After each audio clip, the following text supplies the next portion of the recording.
शुक्रिया जी, धन्यवाद सारे ने इया के साथ देने बखूबी साथ निभाने।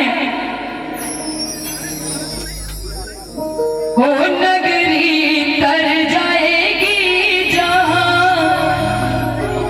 चरण गुराज दे पै गए। अस बड़े भाग वाले हाँ, अस बड़े खुश नसीब हाँ कि असेंगी महारानी दे चरण च भी अपनी हाजिरी लाने का ये मौका थोड़ा कर दे।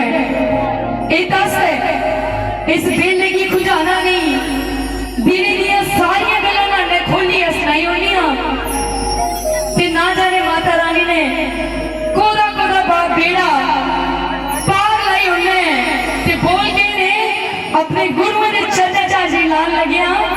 संत दी लिखी दियां बाणियां ने, संत श्री गुरुदास जी दे लिखे दे शब्द ने,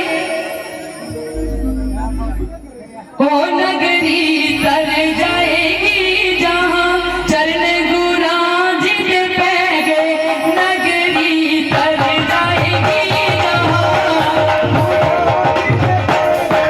नगरी तर जाएगी जहां चरण गुराज दे पै गए।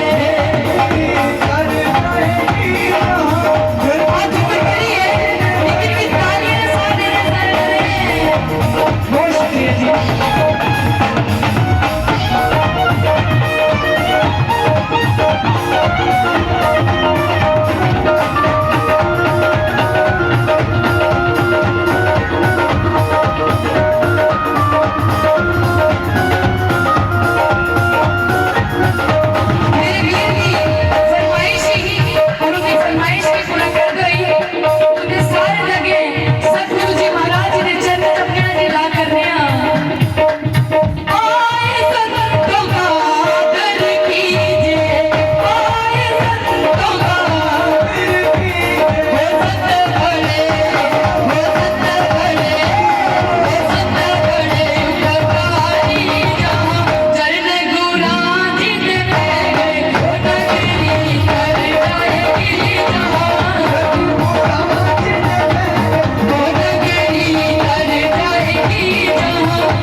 भूख नहीं लगी? लगी पक्का? सारा प्रसाद खा दे रहा, नींदर तो नहीं हमारी? सच्ची गल है, प्री में थोड़ा थोड़ा बस लगा रहा है कि थोड़ी शायद भूख भी लगी थी, नींदर भी लगी थी। नहीं लगी? लगी है, थोड़ी सी लगी है। जब गाएंगे ना साथ में डांस करेंगे वो भी भूल जाएगी, गाँव के साथ में